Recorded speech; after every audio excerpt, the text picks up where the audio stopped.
Saudara pendengar sekalian, Radio Horor Indonesia segera dimulai.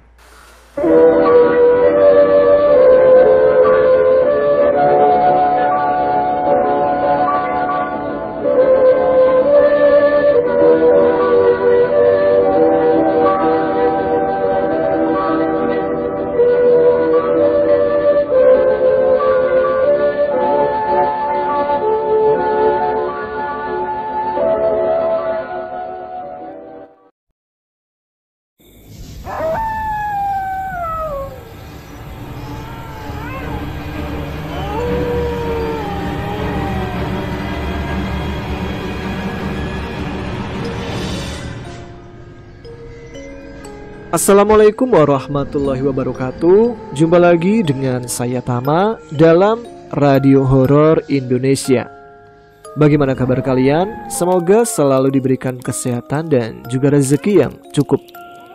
Kita jumpa lagi nih dalam segmen Radio Horor Indonesia yang hadir setiap malam Jumat, di mana dalam segmen ini saya akan membacakan beberapa cerita-cerita mistis untuk teman-teman Ada Pagerangan yang sudah dikirimkan oleh teman-teman Ada Pagerangan juga melalui email maupun nomor yang udah disediakan di kolom deskripsi. Jadi buat teman-teman yang lain yang juga ingin pengalaman mistisnya dibacakan di sini, berbagi untuk didengarkan oleh teman-teman yang lainnya, bisa dikirim ke email kami di adaapagerangan20@gmail.com atau DM kami di Instagram @agchannel atau melalui nomor yang udah disediakan di kolom deskripsi ya. Bisa dicek lengkap pokoknya di situ.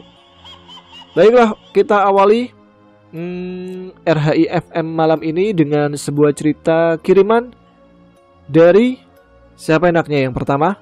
Ini aja, dari Mas Bayu yang ada di daerah Bandung Barat. Kali ini Mas Bayu membagikan pengalaman mistisnya yang dialaminya secara langsung dan juga pengalaman mistis yang dialami oleh neneknya ketika dibawa pergi ke sebuah kampung gaib oleh sosok yang tak dikenal. Biasa disebut di daerah sana itu namanya Korot ya. Nah, langsung saja kita simak seperti apa cerita selengkapnya dari Mas Bayu. Teman-teman Ada Pagerangan, ceritanya mulai dari sini.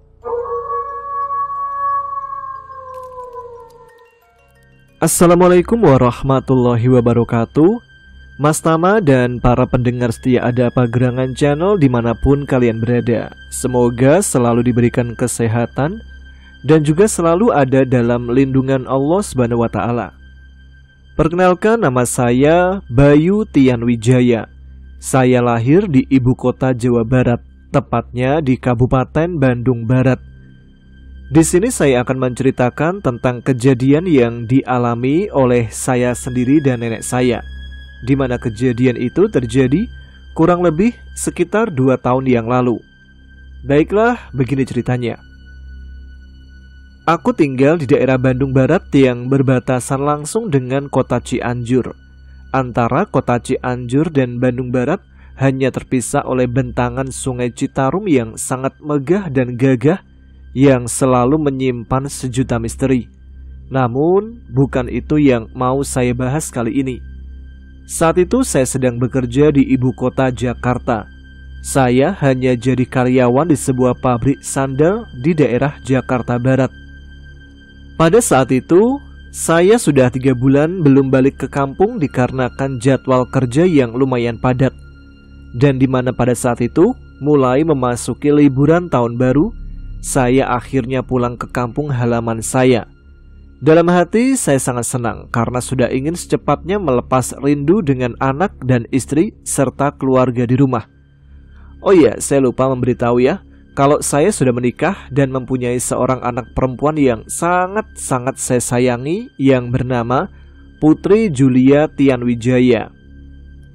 Singkatnya, pada saat itu saya pulang dikarenakan pekerjaan sudah diliburkan bulan Desember 2022. Namun tanggalnya saya lupa, entah tanggal berapa.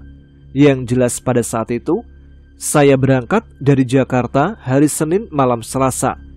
Saya berangkat dari Terminal Kalideres pada pukul 5 sore. Singkatnya, saya pun telah sampai di Ciawi, Bogor, Kurang lebih pada pukul 8 malam, segera saya turun dari bis yang saya tumpangi untuk naik bis jurusan Bandung. Namun sayangnya, seperti biasa, jalur puncak Bogor selalu ramai dan macet. Entah hari apapun itu, di jalur puncak Bogor selalu saja padat, dan tak jarang juga saya ketika pulang kampung sering terjebak macet, seperti yang saya alami pada saat itu. Singkatnya, kurang lebih pukul 2 dini hari, saya pun telah sampai di wilayah Bandung Barat. Saya turun di perempatan jalan yang mengarah ke kampung halaman. Namun sialnya pada saat itu, mungkin karena cuaca sedang hujan gerimis, jadi tidak ada satupun tukang ojek yang biasa mangkal di perempatan jalan tersebut. Ya, akhirnya mau tidak mau, saya pun berjalan kaki menuju rumah saya. Ya memang sih, nggak terlalu jauh. Mungkin kalau dari perempatan jalan tersebut kira-kira ada sekitar 800 meteran. Setelah saya berjalan kurang lebih 500 meter, tibalah di sebuah gang yang menuju ke rumah saya. Saya kasih tahu dulu ya. Jadi kampung halaman saya itu jaraknya sekitar 300 sampai 400 meter dari jalan raya untuk sampai ke kampung. Dan di sepanjang jalan yang mengarah ke rumah saya itu dikelilingi oleh hamparan sawah. Nah, setelah saya berjalan di jalan setapak yang menuju ke rumah, ya mungkin kira-kira jaraknya 200 meteran saya berjalan, tiba-tiba saya melihat ada seorang kakek-kakek yang sedang mengalirkan air dari selokan kecil ke sawah para petani. Kalau di tempat saya istilahnya disebut dengan nganir cai, yang kalau diartikan berarti mengalirkan air. Saya pun mendekati kakek tersebut dan terlihat ternyata itu adalah Ki Daud, seorang yang sangat saya kenal. Saya pun menyapanya dan berkata, "Ki, rajin banget, jam segini udah nganir aja." Tapi tidak ada respon sama sekali dari beliau. Beliau malah pergi meninggalkan saya begitu saja tanpa mengindahkan pertanyaan saya. Kemudian saya berpikir, mungkin ia tidak mendengarnya, dikarenakan jarak saya agak jauh dari beliau, kira-kira ada 10 meteran. Saya pun tidak mau ambil pusing dan langsung berjalan menuju ke rumah saja. Setelah berjalan beberapa saat, saya pun tiba di rumah, lalu kemudian mengetuk pintu rumah. Tidak berapa lama, istri saya pun membuka pintu lalu menyalami dan mencium tangan saya. Saya masuk ke rumah dan menyimpan semua barang bawaan. Istri saya pun menawarkan saya makan dan saya mengiyakan tawaran tersebut karena memang perut saya sudah keroncongan. Ketika saya dan istri saya sedang asik makan, saya mengobrol dengannya dan membicarakan tentang Aki Daud yang saya bilang bahwa tadi ketika di jalan dari gang ke sini, saya melihat Aki Daud sedang nganir. Tapi ketika saya menanyainya, dia malah ngeloyor begitu aja, tidak mengindahkan panggilan saya. Tapi saat itu juga, istri saya tiba-tiba terdiam 1000 bahasa. Setelah saya bertanya kenapa dia diam, istri saya pun menjawab, "Ya, emang benar, tadi ayah ketemu sama Ki Daud." Saya mengiyakan pertanyaan tersebut. Namun seketika, saat itu juga, ekspresi wajah saya langsung berubah. Saya pun bertanya, "Ada apa sih?" "Aki Daud udah meninggal, dan hari ini tepat hari ketiga beliau meninggal dunia." Seketika saya terdiam beberapa saat. Saya masih menerka-nerka apakah mungkin saya salah lihat. Tapi saya yakin sekali bahwa yang tadi saya jumpai itu benar-benar Aki Daud. Saya melihat dengan mata kepala sendiri. Kami berdua pun hanya terdiam dan merenungi atas apa yang dialami tadi. Singkat waktunya, saya sudah 3 hari ada di rumah dan tidak teringat lagi dengan kejadian yang menimpa saya sewaktu pulang kerja kemarin. Tepat malam Jumat, di kampung saya selalu mengadakan rutinan tiap malam Jumat, yaitu mengaji Yasin bersama-sama.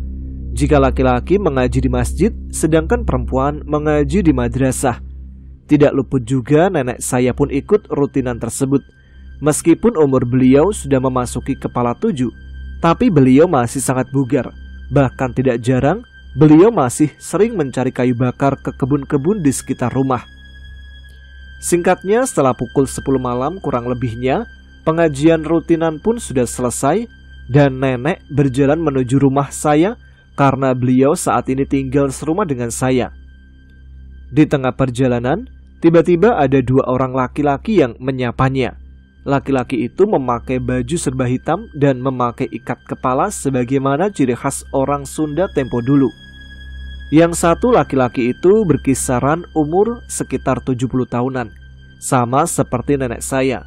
Sementara yang satunya lagi masih muda, mungkin sekitar umur 30 tahunan. Oh ya, sedikit saya jelaskan dulu ya tentang letak rumah saya. Jadi rumah ini terletak di ujung kampung yang berbatasan langsung dengan kebun warga dan jalan-jalan yang mengarah ke dalam hutan. Jadi rumah saya itu paling ujung, kiri kanan semuanya adalah kebun warga. Dan 100 meter dari depan rumah saya adalah pemakaman umum. Seterusnya adalah hutan belantara yang masih cukup lebat dan terjaga. Di belakang hutan itu ada sungai yang membentang menuju Sungai Citarum. Mungkin bisa dibilang itu adalah anak Sungai Citarum. Setelah menyeberangi sungai, di bukit-bukit itu adalah kebun dan juga hamparan sawah huma. Tahu kan sawah huma? Adalah sawah yang padinya ditanam di kebun yang kering, beda dengan sawah biasa yang harus selalu dialiri air. Oke, kembali ke nenek saya yang setelah dijumpai kakek-kakek dan seorang pemuda. Nenek diajak untuk jalan bareng sama mereka.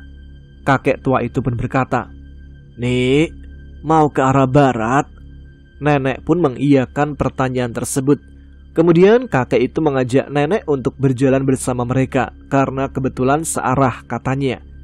Nenek pun berjalan menuju arah ke rumah saya bersama seorang kakek tua dan pemuda tersebut. Namun setelah melewati kebun dan pemakaman, tiba-tiba cuaca yang tadinya gelap gulita secara tiba-tiba menjadi seperti subuh, di mana matahari seperti akan terbit tidak lama lagi. Langit pun berubah, yang tadinya gelap gulita dihiasi bintang dan cahaya bulan, kini menjadi temaram seperti waktu mau memasuki subuh. Nenek saya pun heran, kenapa tiba-tiba dia berada di tempat lain dan mengapa sudah hampir 1 jam belum juga sampai ke rumah. Perjalanan yang tadinya hanya beberapa menit kini menjadi sangat lama. Nenek pun bertanya kepada kakek tua tersebut, "Ki, sebenarnya kita ini ada di mana? Kok tempat beda dengan jalan yang biasa saya lewati kalau mau ke rumah?" Kakek itu pun menjawab, "Nini, saya ajak ke rumah saya dulu. Nini jangan risau, kita berkunjung ke tempat saya ya." Begitu ucap kakek tersebut. Dan nenek saya pun hanya mengangguk karena dia sangat bingung dan tidak tahu saat ini dia berada di mana. Ketika itu nenek saya lihat dia sedang berjalan di jalan setapak yang berbentuk tanah, namun di kanan kirinya hanya ada hutan dan pepohonan yang sangat besar. Nenek pun terus mengikuti 2 orang tersebut. Namun ketika ia sedang melewati jembatan kayu yang menyeberangi sungai kecil, dia pun tersandung lalu terjatuh. Dan seketika dia tersadar. Langit yang tadinya seperti waktu subuh tiba-tiba menjadi gelap gulita.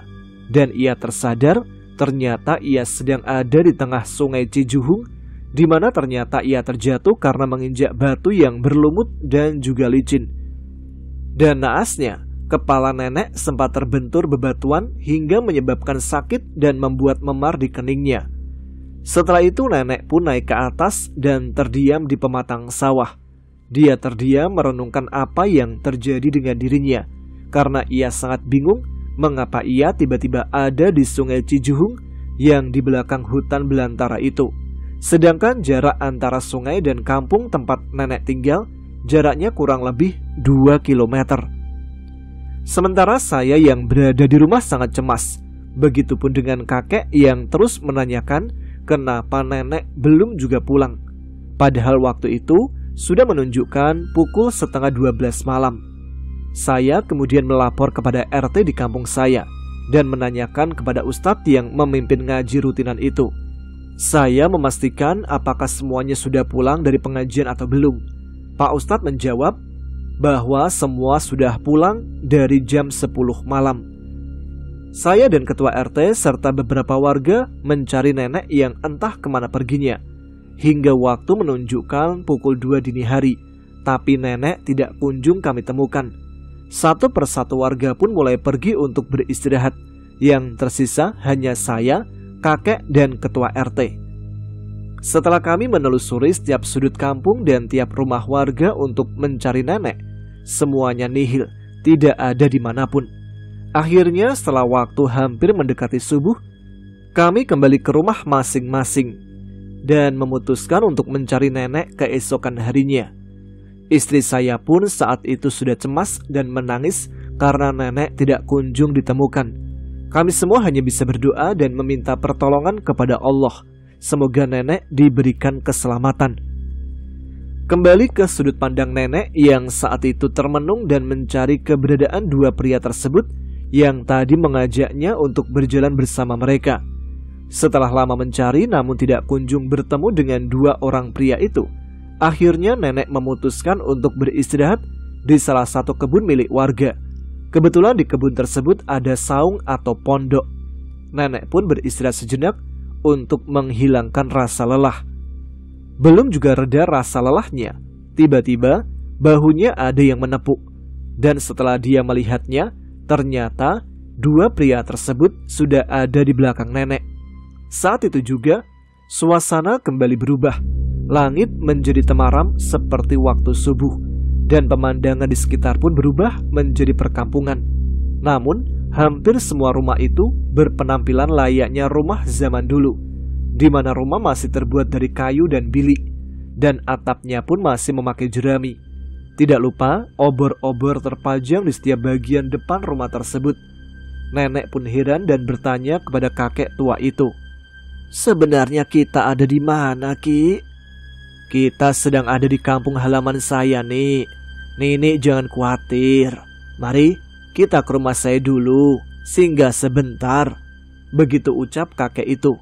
Sementara pemuda itu hanya diam tanpa mengucap sepatah kata pun. Nenek pun hanya mengiyakan dan mengangguk atas ajakan kakek tua tersebut, karena nenek tidak tahu dia ada di mana saat itu. Nenek pun kembali berjalan mengikuti pria tua dan pemuda itu, dan beberapa saat nenek berjalan, sampailah ia di rumah kakek tua tersebut.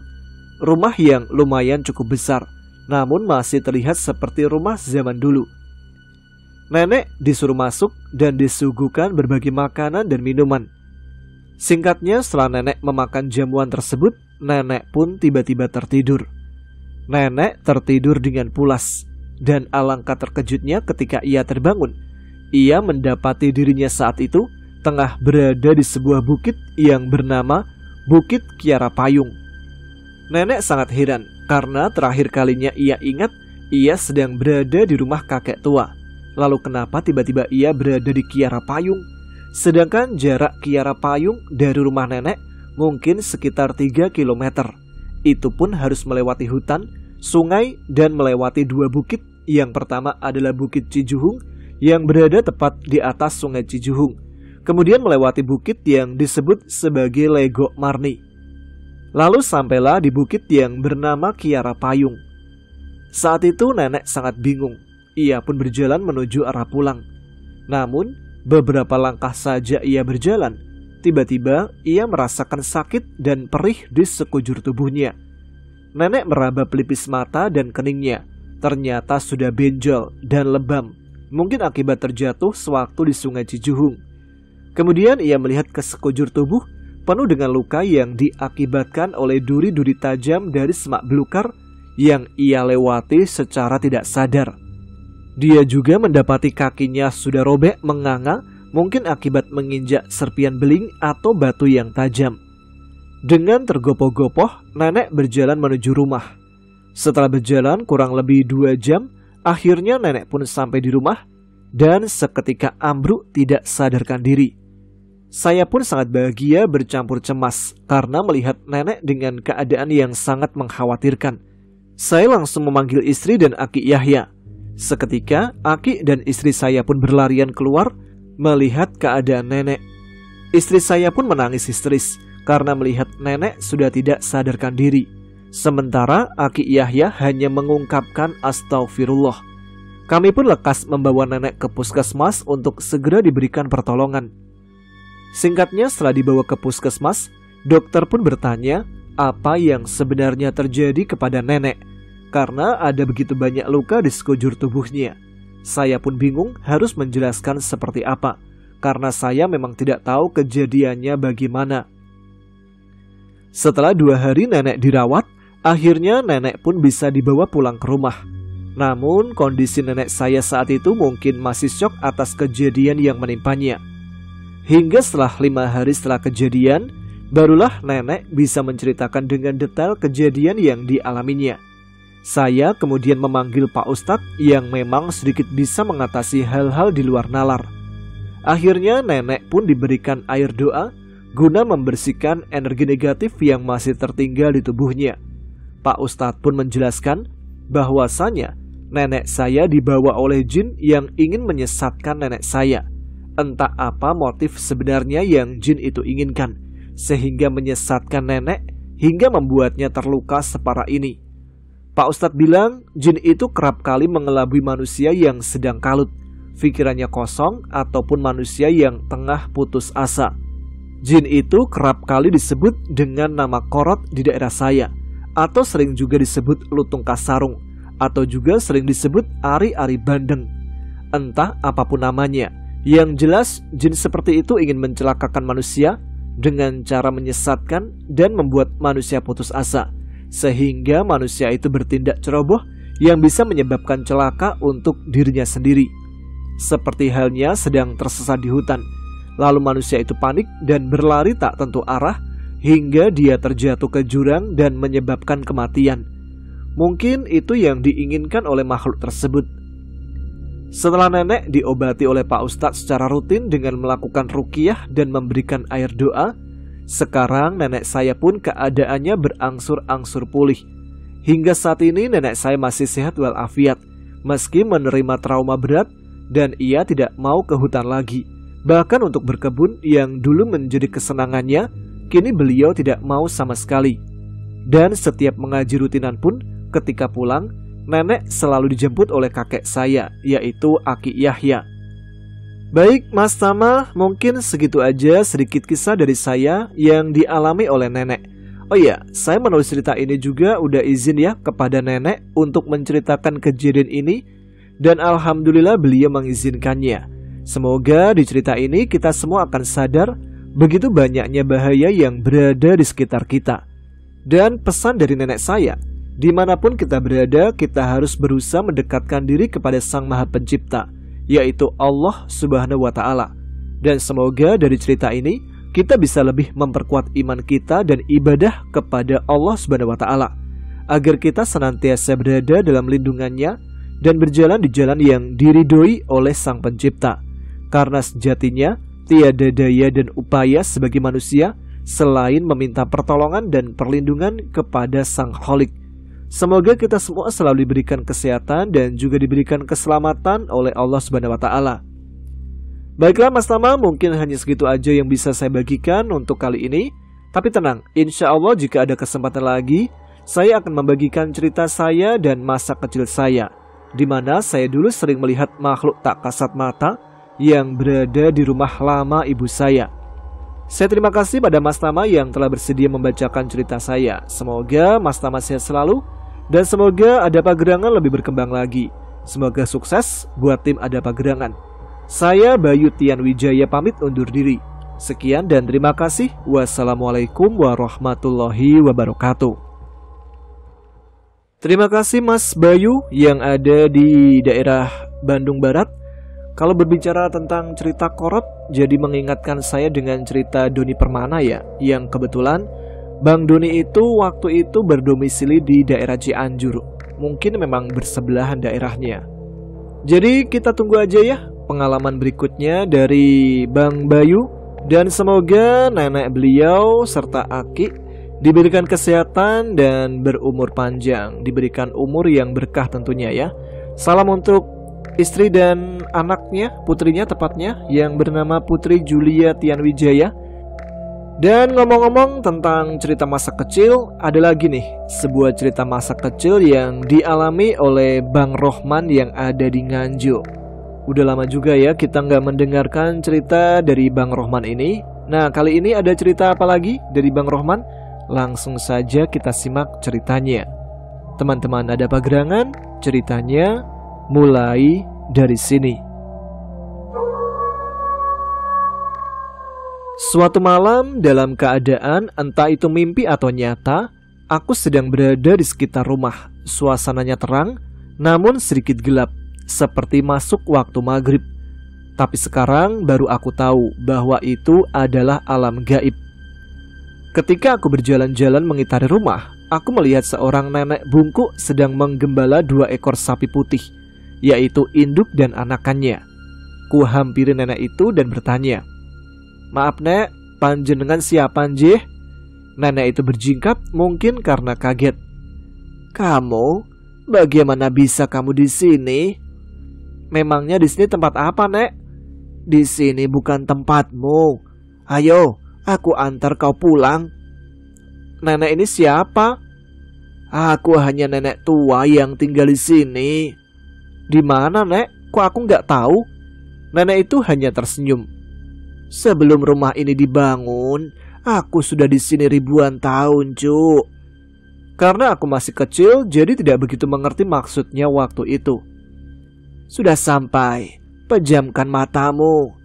Ku pejamkan mata, dan ketika aku bangun, ternyata sudah pukul 8 pagi. Singkatnya, pada malam harinya setelah Isya, aku dan adikku yang bernama Midin sedang belajar berdua. Tapi tiba-tiba, Midin minta diantarkan ke kamar mandi. "Kebelet pipis," katanya. Aku pun mengiyakan dan berjalan berdua menuju kamar mandi yang berada di belakang rumah. Kamar mandiku dulu tidak menggunakan lampu penerangan, jadi kalau malam ya gelap gulita. Sampai kamar mandi, adikku masuk dan aku menunggu di luar kamar mandi. Aku merasakan hal yang kurang nyaman. Benar saja, sesaat kemudian terdengar suara teriakan dari adikku di dalam kamar mandi. Ternyata itu karena ketika adikku selesai menuntaskan hajatnya dan mau mengambil gayung dari bak kamar mandi, ternyata yang diangkatnya adalah kepala manusia yang sedang tertawa menyeringai. Spontan langsung dilemparkannya kepala itu ke segala arah. Mendengar teriakan Midin, mama, bapak, dan ketiga kakakku datang. "Ada apa?" "Ada kepala, Mak. Tuh." Bapak pun bergegas menggendong adikku masuk ke dalam rumah sambil menggerutu.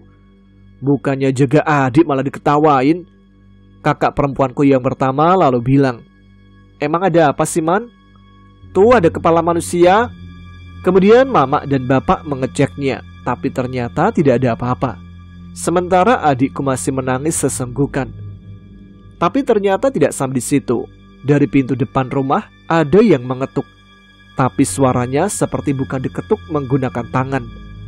Ketika kakak perempuanku yang kedua mau membukakan pintu, langsung dicegah oleh bapak. "Gak usah dibuka, biarin aja." "Emang ada apa, Pak?" "Udah diam, kalian semua kumpul di sini ya. Baca bacaan tidur, lalu segera tidur." Kami semua pun tidur di ruang tengah berjejalan seperti ikan asin yang dijemur.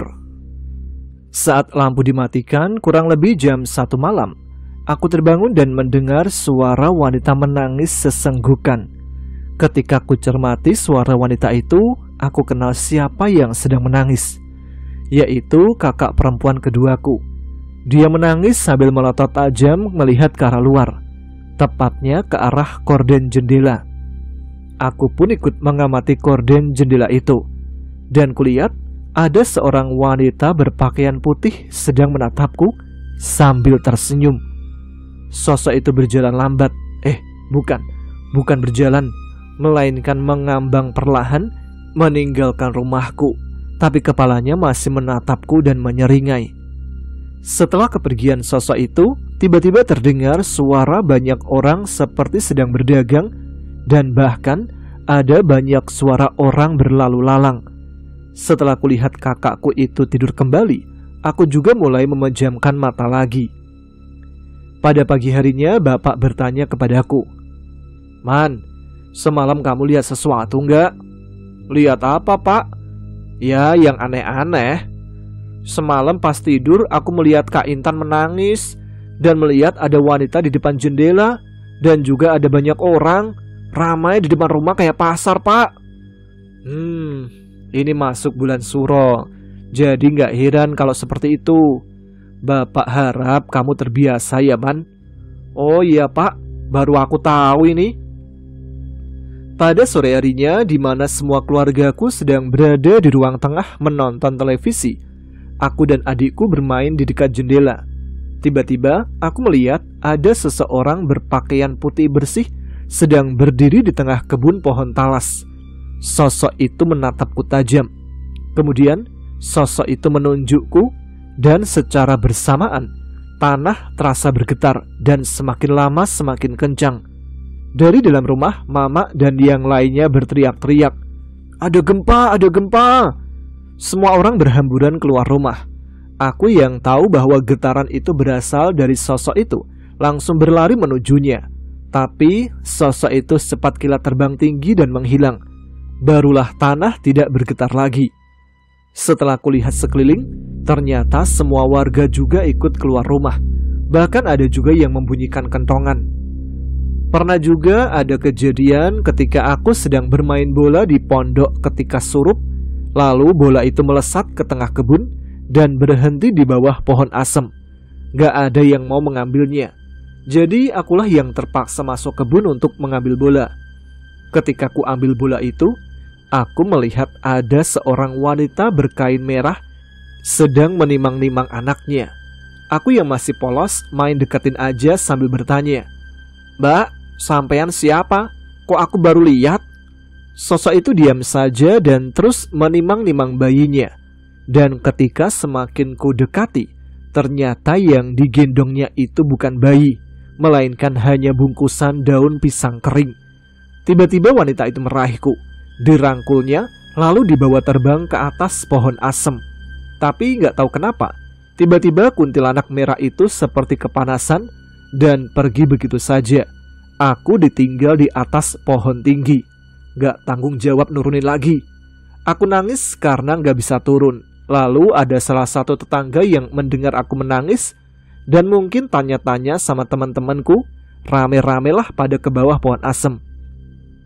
Sampai akhirnya aku diturunkan pakai tangga.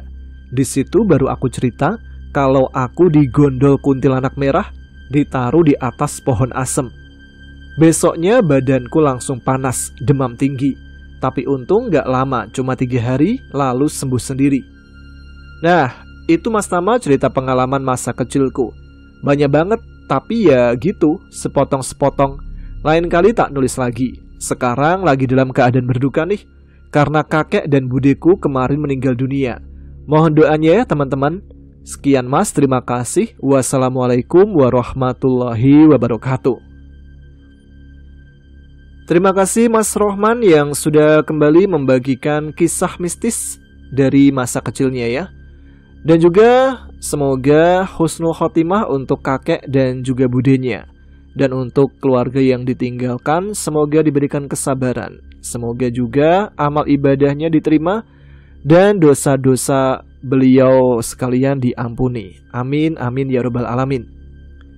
Oke, kita lanjut ke cerita selanjutnya. Yang keberapa nih? Cerita yang ketiga ya.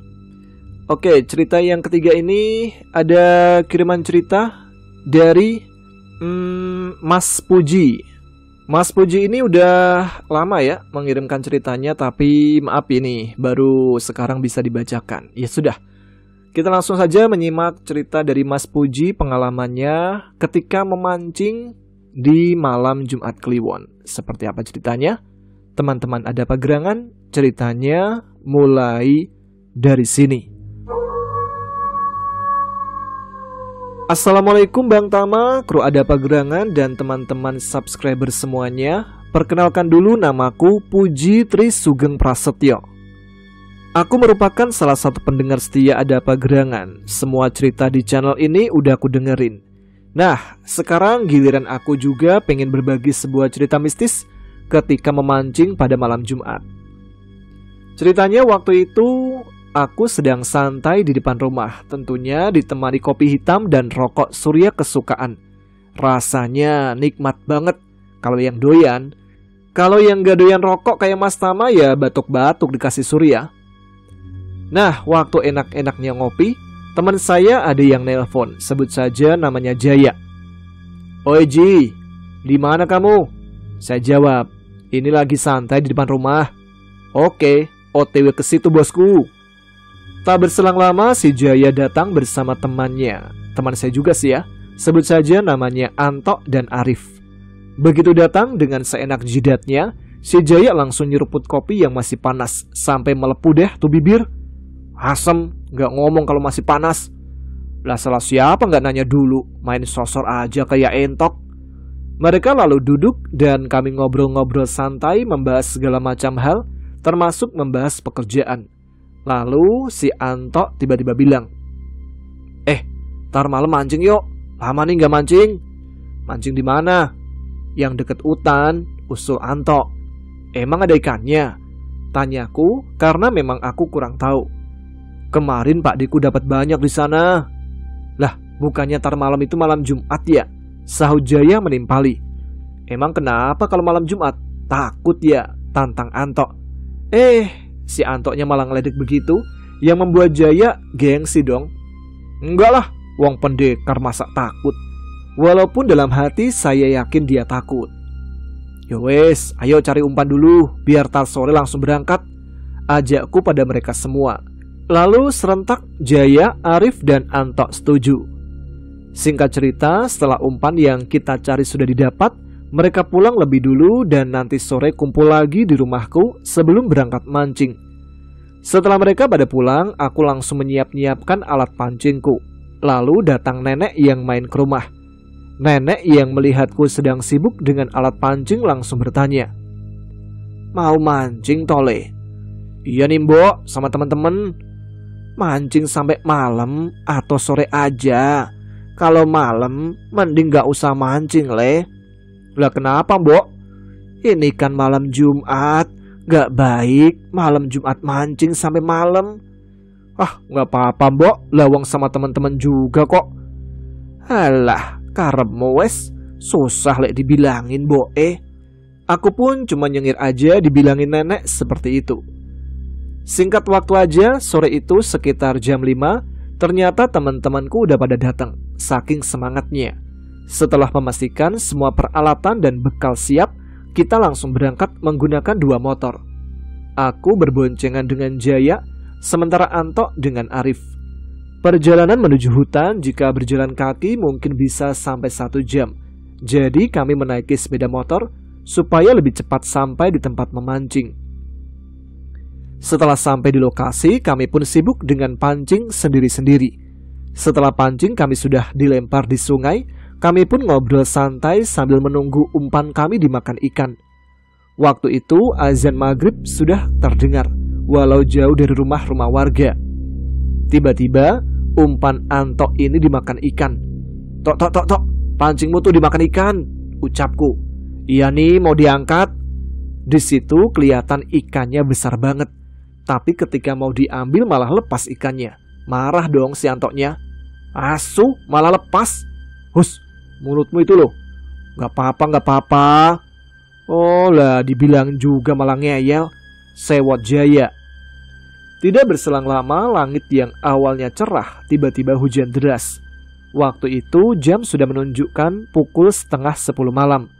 Kami pun bingung karena tidak ada yang membawa jas hujan ataupun payung.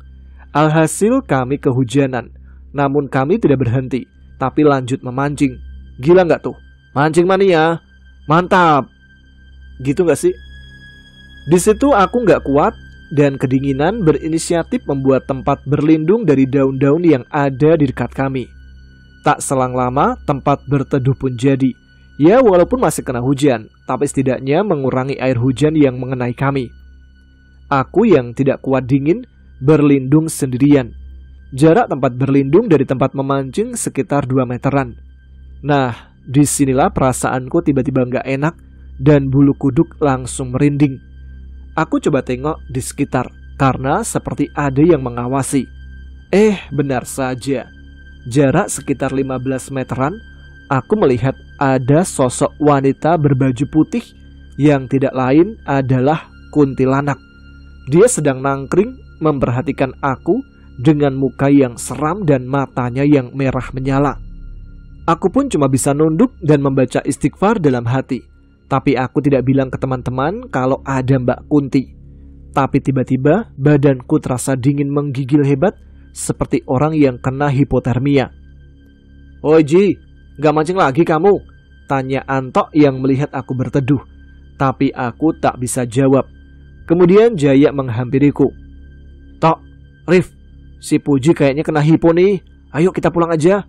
Ini juga udah malam, udah jam 11:30.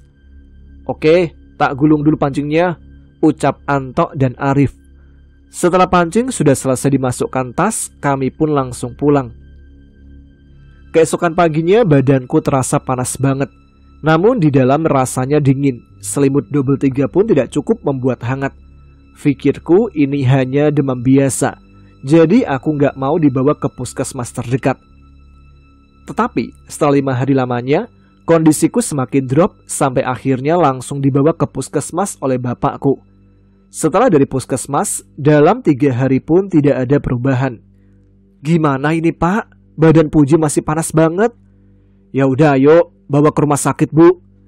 Singkat cerita, udah sampai di rumah sakit, aku cuma disuntik dan diberikan obat oleh dokter karena dokter bilang ini hanya demam biasa. "Gimana dok? Apa harus diinfus?" tanya ibu. "Gak perlu Bu, karena ini cuma demam biasa kok. Besok juga pasti udah sembuh," kata dokter. Setelah bapak membayar obat ke dokter, kami pun beranjak pulang. Tetapi setelah pulang dari rumah sakit, 5 hari lamanya kondisiku tidak terlihat ada perubahan. Kemudian nenek bilang kepada bapak, "Coba panggil orang pintar Le, kayak ada yang ngikutin ini." "Oh iya Bu, ini bapak lagi nelpon kenalan bapak dulu." Teman bapak ini mungkin bisa dibilang diberi kelebihan oleh Tuhan karena bisa menyembuhkan orang sakit yang non-medis dan bisa mengetahui barang yang hilang ataupun orang yang maling di rumah kita. Bapak lalu berangkat menjemput temannya itu. Dan tidak lama kemudian bapak dan temannya sampai di rumah. Panggil saja nama temannya ini Agus ya, Pak D. Agus. Lalu badanku dilihat oleh Pak D. Agus. "Ini kok ada yang ikut sampai rumah? Emang dari mana toh kamu Le?" "Habis mancing aku Pak D." "Iya, habis pulang dari mancing pas malam Jumat itu loh Pak D. Besoknya langsung sakit." "Walah, pantes. Lawang itu malam Jumat Kliwon kok ya nekat mancing tole." "Ya wes, bentar." Pak D. Agus minta air sama pupur. Tahu kan pupur yang bulat-bulat itu? Beda ada mungkin ya yang dimaksud. Lalu itu dicampurkan ke air dan dioleskan ke seluruh badanku. Kemudian aku dikasih air minum yang sudah dibacakan doa-doa oleh Pak D. Agus.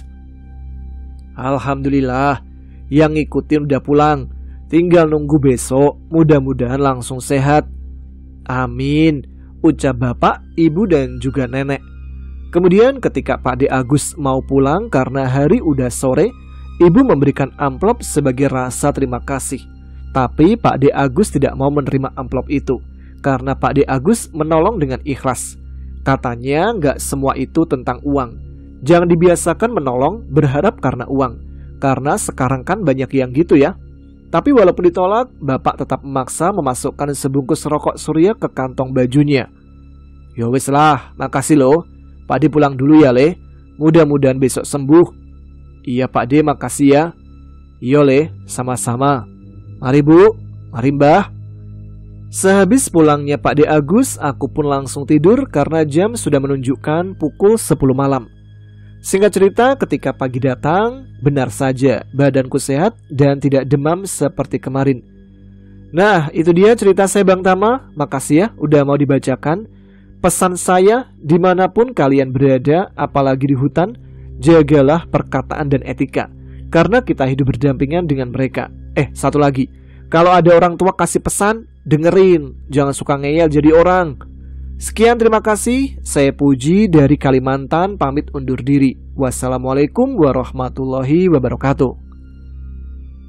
Nah, itu dia cerita singkat pengalaman mistis dari Mas Puji yang ada di Kalimantan. Lawang dia yang ngeyel kok ya ngasih pesan biar nggak ngeyel. Gimana toh ini? Langsung kita sambung aja ya untuk cerita berikutnya. Cerita kiriman dari Bang Erlan Setiawan. Langsung saja kita simak. Teman-teman ada pegerangan, ceritanya mulai dari sini. Kejadian ini terjadi beberapa tahun silam. Dulu, Sungai Cisanggarung adalah tempat bermain anak-anak, apalagi kalau airnya sedang surut. Sungai Cisanggarung terletak di Desa Losari, perbatasan Jawa Barat dan Jawa Tengah ini tempat favorit untuk bermain. Selain airnya jernih, juga dihiasi hamparan pasir hitam yang sangat indah, biasa digunakan mandi anak-anak. Siang itu ada 4 anak-anak yang usianya sekitar 9 dan 10 tahun. Mereka sangat asik mandi di Sungai Cisanggarung yang sepi, karena biasanya sore hari baru diramaikan oleh anak-anak lainnya. Jadi di sana suasana sepi, belum ada anak-anak lain, hanya ada mereka berempat. Mereka bermain air di bawah jembatan. Namun, saat sedang asik main air di sungai, salah satu anak melihat seorang wanita berambut panjang ikut mandi dan mengajaknya untuk berenang lebih ke tengah.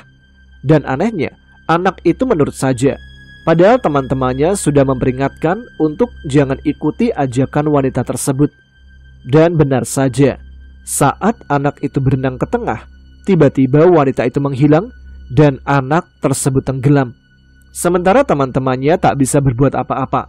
Mereka lalu naik ke atas sungai dan lari pulang untuk memberitahu orang tua dari temannya yang tenggelam. Sontak orang tuanya kaget dan langsung pergi ke tempat kejadian. Tapi ketika sudah sampai di sungai, dia hanya menemukan pakaian anaknya yang ada di pinggir sungai. Singkat cerita, tim SAR dibantu warga mencari keberadaan korban. Setelah beberapa jam dicari, salah satu warga berhasil menemukan korban dalam keadaan telah meninggal. Korban segera dievakuasi dan dimakamkan di kuburan setempat. Tapi, nih yang lebih serem. Pada malam harinya, sekitar tengah malam, ada sebuah mobil mewah datang ke desa untuk mencari rumah orang yang menemukan korban tenggelam. Mobil itu berhenti di depan pos jaga. Di sana terdapat beberapa orang yang sedang berjaga.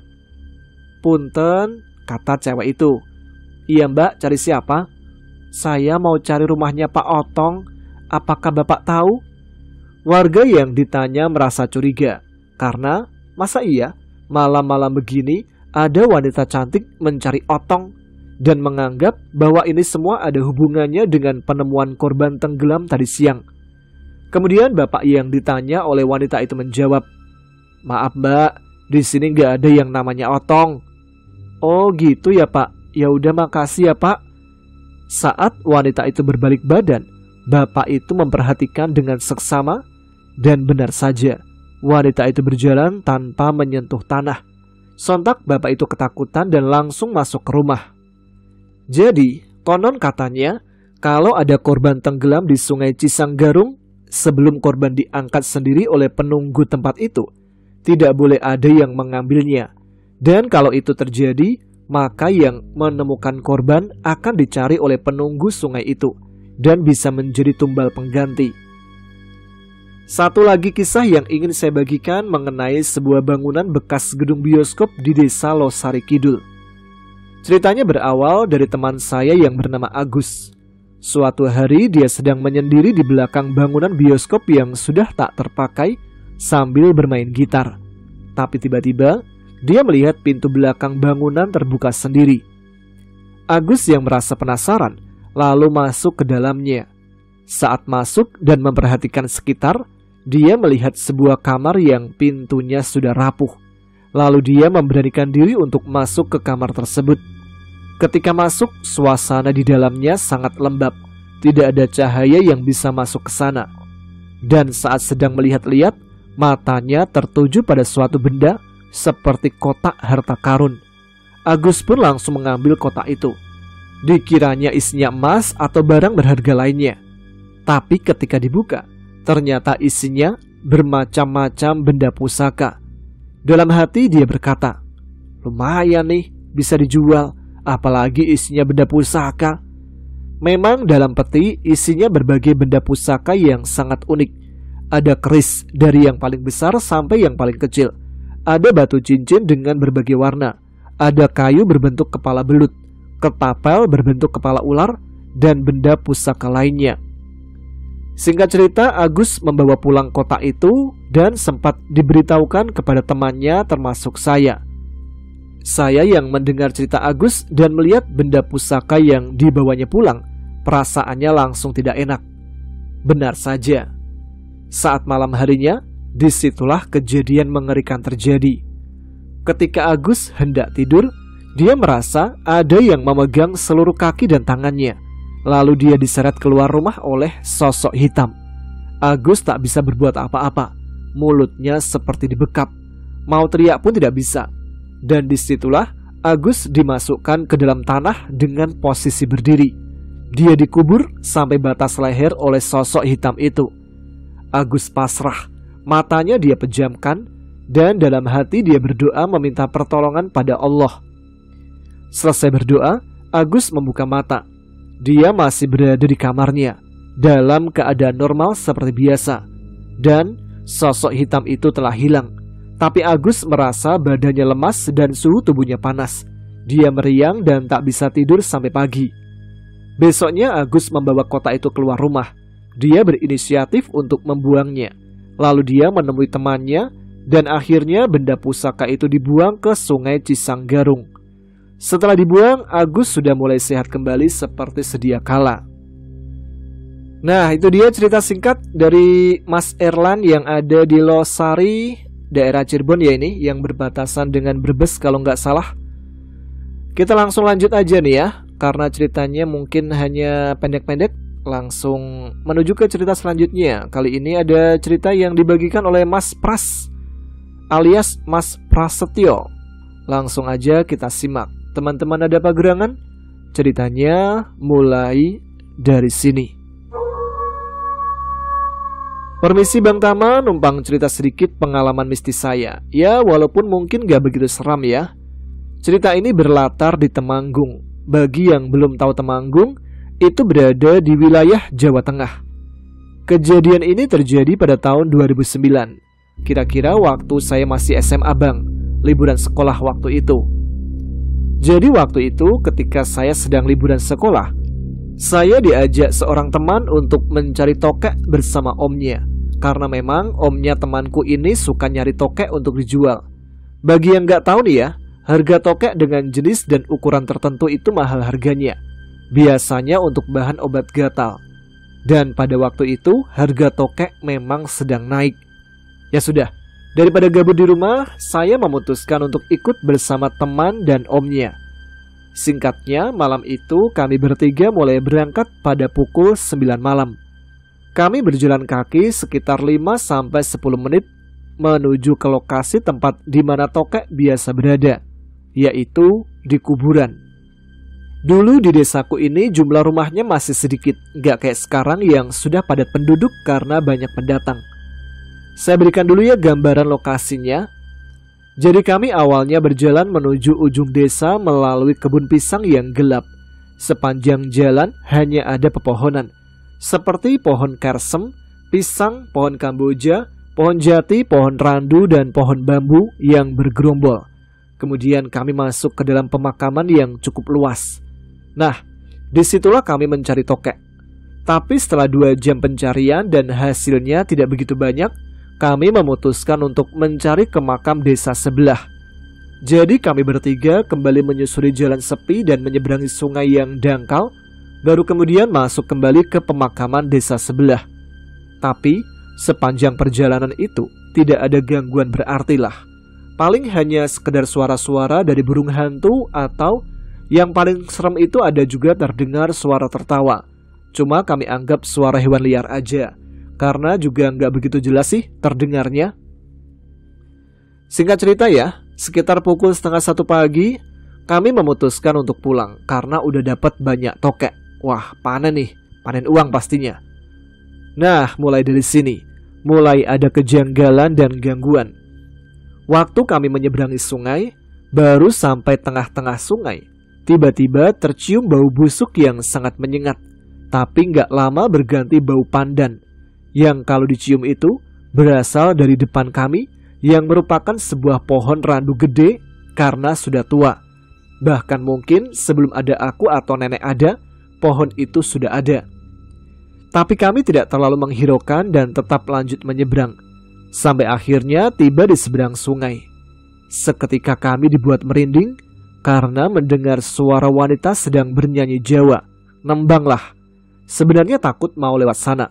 Tapi karena salah satu kami penasaran, dan juga itu merupakan akses jalan satu-satunya untuk menuju ke rumah, alhasil kami harus melewatinya. Dan hal yang ditakutkan terjadi. Kami bertiga melihat sosok wanita. Mungkin ini yang dinamakan sundel bolong kata orang-orang. Serem banget. Sampai sekarang masih ingat rupa sosok itu. Menjijikkan sekaligus menyeramkan. Kalau digambarkan begini, matanya besar dan mata satunya itu menonjol hampir keluar. Tubuhnya berdarah-darah, rambutnya menjuntai panjang, tapi kaku kayak sapu ijuk. Dan tengah perutnya itu bolong, banyak nanah dan juga belatungnya. Serem dah pokoknya, gak lagi-lagi dah, kapok. Seketika kami langsung lari kocar-kacir. Tapi ternyata ketika saya menengok ke belakang, temanku hanya diam saja. Badannya gak bisa digerakkan. Mungkin karena saking takutnya. Bahkan sampai kencing di celana. Jadi yang lain lari, dia malah ketinggalan. Untung saya nengok ke belakang. Dan sialnya, omnya dia udah lari duluan, jauh banget meninggalkan kami. Saya pun akhirnya mau tidak mau balik untuk menyeret temanku pergi dari sana. Walaupun dengan rasa ketakutan. Nah itu dia pengalaman real yang saya alami bertiga. Sampai saat ini orangnya masih hidup. Kadang saya ejekin karena ngompol di celana. Salam buat dia aja ya, barangkali denger nih. Gak saya sebut kalau namanya Rudi ya. Kasian, nanti malu pada tahu. Keceplosan. Makasih Bang Tama udah baca pengalaman pribadi saya. Wassalamualaikum warahmatullahi wabarakatuh. Nah itu dia cerita yang dibagikan oleh Mas Prasetyo ketika melihat langsung sosok yang biasa disebut dengan sundel bolong. Saat ini mungkin udah jarang ya sosok sundel bolong. Udah terganti dengan eksistensi dari kuntilanak mungkin. Tapi ini Mas Pras rese juga sini ya. Katanya nggak mau nyebutin nama temen malah keceplosan namanya Rudi. Saya ulangin lagi. Maaf ya Mas Rudi ya, bukan bermaksud ikut mengejek. Tapi itulah cerita dari Mas Prasetyo mengakhiri cerita-cerita mistis yang bisa saya bacakan untuk Radio Horor Indonesia malam Jumat kali ini. Tapi sebelum kita akhiri, seperti biasa, kita masuk ke segmen yang cuman ada di Radio Horor Indonesia, yaitu apalagi kalau bukan baca-baca salam untuk teman-teman yang sudah menuliskan komentar di video RHI FM minggu lalu ya. Jadi di mana lagi ada segmen baca-baca salam selain di sini ya kan ya? Ya sudah, salam yang pertama kali ini untuk siapa dulu nih? Yang pertama ada Mas Agus Permadi. Kemudian ada Roy Hatul Janah Safitri.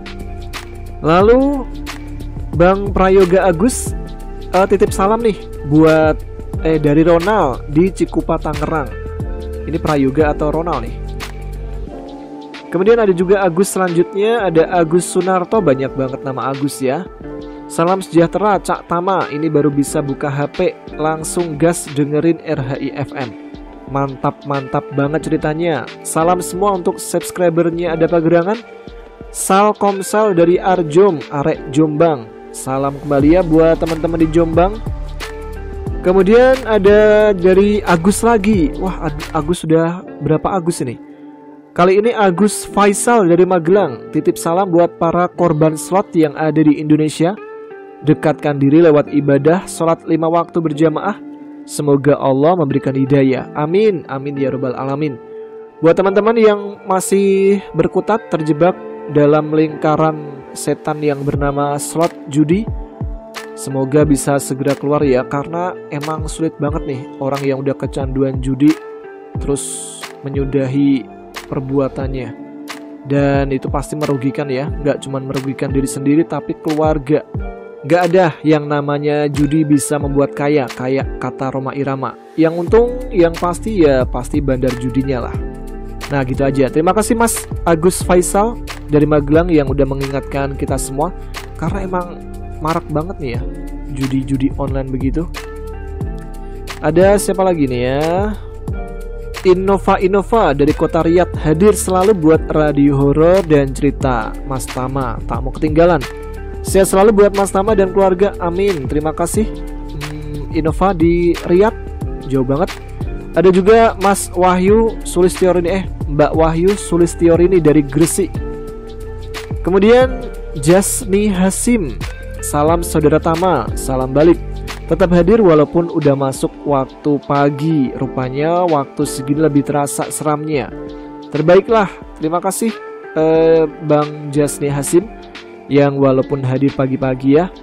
Kemudian ada Bang Atta Raska, ada Anis Tomcat. Kemudian juga dari Bang Cepian Syah, assalamualaikum Mas Tama. Waalaikumsalam. Pemalang hadir, ditunggu cerita-cerita serunya. Siap Bang Cepi yang ada di Pemalang. Ada juga Buyung Aryansyah yang ada di Sulawesi Utara, iya kan ya, Sultra. Kemudian ada juga Culis yang ada di Brebes. Lalu Mas Yudi Saryanto, saya paling suka dengan film horor dan cerita horor, baik yang betul-betul seram sampai yang biasa-biasa aja. Bahkan saya juga pernah ke tempat-tempat yang dibilang orang ada penghuninya. Kalau merinding udah biasa. Bahkan saya sudah 2 kali terjadi pergi ke rumah yang udah lama tidak ditempati. Tapi mana nih setannya? Gak ada. Tapi keesokan harinya saya demam tinggi. Hanya 2 kali itu saya sampai sakit. Tapi tak mengapa, sampai detik ini saya tak percaya kalau manusia itu bisa melihat setan. Pikiran saya malah yang katanya pernah lihat itu hanya mengarang saja. Saya percaya jin itu ada, tapi saya tidak percaya manusia bisa melihat setan. Cuma setiap kali mendengar cerita konten-konten horor dan film horor, saya paling suka dan menikmati kisahnya.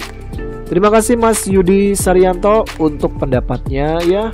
Bisa percaya bisa tidak, yang penting nikmati aja ceritanya ya, karena ini pengalaman pribadi masing-masing, gak bisa dipaksain juga untuk mempercayainya. Kemudian dari salamnya buat Ida Farida. Kemudian siapa lagi nih? Sin Maurin hadir. ACH apa nih ACH? Oh hadir gitu maksudnya ya. Ada juga dari Gamis Landen, pulang ngajar ngaji, ada kisah pocong, ada pagerangan. Salam fans pocong dari Soreang. Lawong ngefan kok sama pocong. Ada juga Mai Agustus dari Madura yang hadir selalu. Terima kasih Mbak Mai. Kemudian Mbak J Alexa, Sugeng Dalu Mbak J Alexa. Ada juga Bang Oman Hutman yang ada di Karawang. Dan salam terakhir untuk yang komen pertama di minggu lalu. Komen pertama tapi salamnya yang terakhir ya. Maaf ya. Untuk Mbak Zainab dari Kota Baru, Kelantan, Malaysia, negara tetangga nih ya. Salam balik untuk Mbak Zainab yang kayaknya tiap video ada pagerangan selalu komentar nih. Terima kasih untuk Mbak Zainab ya udah mengikuti setiap video ada pagerangan. Salam juga untuk teman-teman ya yang nggak dibacakan. Tapi insya Allah minggu depannya mudah-mudahan salam-salamnya bisa menjangkau semua yang belum dibacakan. Makanya rutin-rutin untuk mengirimkan atau menuliskan komentar biar kelihatan eksis gitu loh. Ya sudah, kita udahi segmen RHI FM malam ini. Kita jumpa lagi di RHI FM malam Jumat depan insya Allah dengan cerita-cerita yang lebih beragam lagi. Baiklah, sekarang saya Tama harus pamit. Kita jumpa lagi ya di episode selanjutnya. Terima kasih untuk teman-teman sekalian. Selamat malam, selamat beristirahat. Wassalamualaikum warahmatullahi wabarakatuh.